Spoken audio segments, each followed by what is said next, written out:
కొబ్బరి దోశ చాలా కొత్తగా ఉంది, చాలా బాగుంటుంది, నేర్చేసుకుందాం. ముందుగా కొబ్బరి దోశ తయారు చేసుకోవడానికి కావాల్సిన పదార్థాలు ఏంటో చూసేద్దామా.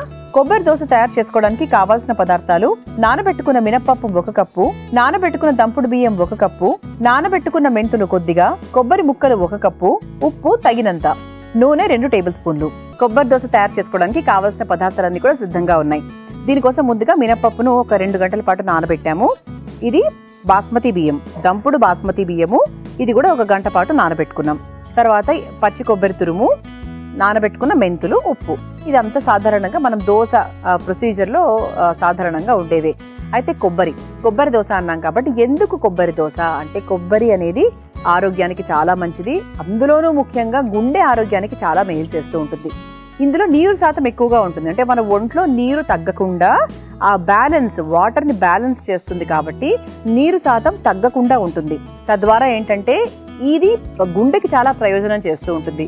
కొలెస్ట్రాల్ని తగ్గిస్తుంది. ఇందులో విటమిన్ ఏ, బి, తర్వాత ఐరన్, కాల్షియము ఇవన్నీ కూడా మెండుగా ఉంటాయి.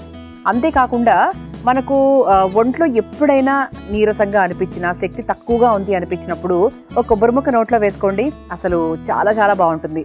అండ్ ఈ మధ్యకాలం చాలా మంది ఏంటంటే ఈ నూనె, ఆ నూనె ఇవన్నీ వాడకాలు తగ్గించి కోల్డ్ ప్రెస్డ్, అంటే మనకి గానుగ నూనెలు ఎక్కువగా వాడాలి, కొబ్బరి నూనె ఎక్కువగా వాడాలి అని చెప్తూ ఉన్నారు. అది ముమ్మాటికి నిజమండి. కొబ్బరి నూనెలో చాలా రకాల పోషక విలువలు ఉంటాయి కాబట్టి కొబ్బరి నూనె వాడడం అనేది చాలా మంచిది. ఇది రోగ నిరోధక శక్తిని కూడా బాగా పెంపొందించుతుంది. అలాగే కిడ్నీ ఇన్ఫెక్షన్స్ రాకుండా కూడా కాపాడుతుంది తెలుసా. అలాగే థైరాయిడ్ ఉన్న వాళ్ళకు కూడా కొబ్బరి తీసుకుంటే చాలా చాలా మంచిది. అంతేకాకుండా మధుమేహం ఉన్న వారికి కొబ్బరి చాలా బాగా ఉపయోగపడుతుంది. అంటే ఈ కాన్స్టిపేషన్ ప్రాబ్లమ్స్ లేకుండా ఉండాలి అంటే ఎక్కువ ఫైబర్ ఫుడ్, ప్రోటీన్ ఫుడ్ ఇలాంటివి ఎక్కువగా తీసుకుంటూ ఉండాలి. కాబట్టి కొబ్బరి అనేది చాలా బాగా హెల్ప్ చేస్తుంది అనమాట. మరి అటువంటి చక్కటి కొబ్బరి దోశను మొదలు పెట్టేసుకుందాం. ముందుగా నానబెట్టుకున్నటువంటి మినప్పప్పు, అంటే ఒక దోశకు తగ్గట్టుగా వేసుకుంటున్నాను అంతే. ఆ తర్వాత నానబెట్టుకున్న దంపుడు బియ్యం, ఆ తర్వాత నానబెట్టుకున్నటువంటి మెంతులు, ఆ తర్వాత పచ్చి కొబ్బరి తురుము,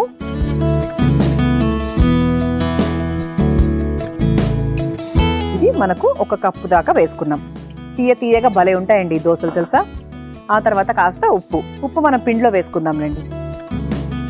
మరి ఇందులో మనం మినప్పప్పు, మెంతులు, దంపుడు బియ్యము, పచ్చి కొబ్బరి తురుము ఇవన్నీ కూడా వేసుకున్నాం. దీన్ని చక్కగా కావాల్సినంత నీళ్లు పోసుకొని దోశ పిండిలాగా సిద్ధం చేసుకొని తీసుకొస్తాను.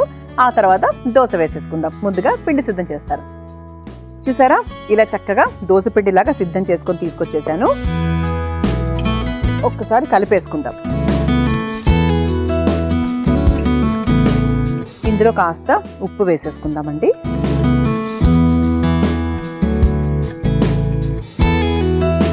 ఈ స్టవ్ కూడా వెలిగించేసుకుందాం. పెనం కూడా వేడవుతూ ఉంటుంది. ఈలోపు మనం ఒకసారి నీళ్లు కావాల్సింటే కాస్త నీళ్లు కూడా కలుపుకోవచ్చు.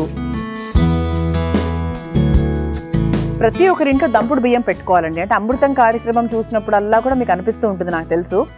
ఇక్కడ మేము వైట్ రైస్ అనేది వాడడం, దంపుడు బియ్యం మాత్రమే వాడుతూ ఉంటాం. ఈ విషయం అందరూ అంటే రోజు చూసే ప్రేక్షకులందరికీ తెలిసే ఉంటుంది. దంపుడు బియ్యము, చిరుధాన్యాలు వీటన్నిటితోనే చేస్తూ ఉంటాం కాబట్టి ఇందులో మినపప్పుతో పాటు మేము సాధారణమైన బియ్యం వాడకుండా దంపుడు బియ్యమే వాడుతున్నాం.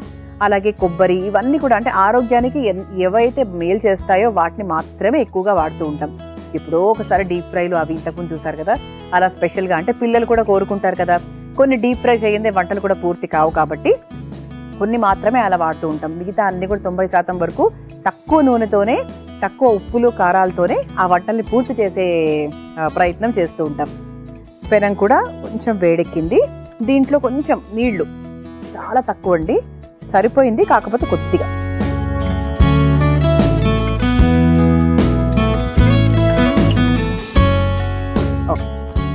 ఇందులో కొబ్బరి వేసాం కాబట్టి రుచి కూడా చాలా తీయగా భలే ఉంటుంది.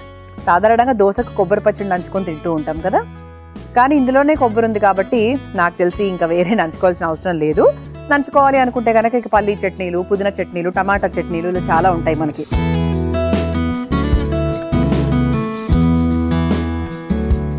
ఓకేనండి, పెనం వేడెక్కిపోయింది కాబట్టి ఇక చక్కగా వేసేసుకుందాం.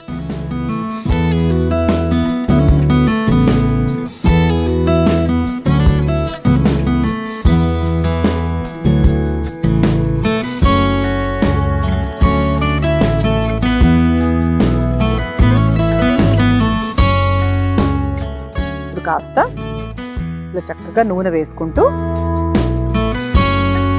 రెండు వైపులా ఈ దోసను కాల్చేసుకుందాం. ఈ దోసను అటు ఇటు చక్కగా రెండు వైపులా దోరగా కాల్చుకుంటారండి. మనం చక్కగా అన్ని పిండ్లు అంటే మినప్పప్పు, దంపుడు బియ్యము ఇవన్నీ వేసి కొబ్బరి కూడా వేసేసుకొని చక్కగా పిండి చేసుకున్నాము. దోస వేసేసుకున్నాము. అయిపోయిందండి. ఎంత బాగా వేగింది చూసారా రెండు వైపులా కూడా. మనం ఇలా చక్కగా దీన్ని ఫోల్డ్ చేసేసుకొని దోసను సర్వింగ్ ప్లేట్లోకి తీసేసుకుందాం. ఇప్పుడు ఇది కొబ్బరి దోస అని తెలియడానికి కాస్త చక్కగా కొబ్బరి కూడా పెట్టేసుకుంటే తినేవాళ్ళు దాంతో పాటు తింటారు. లేదు అంటే ఇది కొబ్బరి దోశ అని తెలుసుకొని తింటారు. కొబ్బరి దోశ మీరు ప్రిపేర్ చేసుకోవాలనుకుంటే కావాల్సిన పదార్థాలు తయారు చేసుకునే విధానం మరొకసారి చూసేయండి.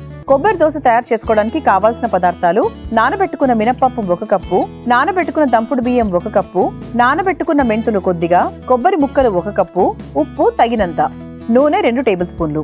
కొబ్బరి దోశ తయారు చేసుకునే విధానం: ముందుగా ఒక మిక్సింగ్ బౌల్లో నానబెట్టుకున్న మినపప్పు, నానబెట్టుకున్న దంపుడు బియ్యం, నానబెట్టుకున్న మెంతులు, కొబ్బరి తురుము, కాస్త నీళ్లు పోసి దోశ పిండిలాగా రుబ్బుకోవాలి.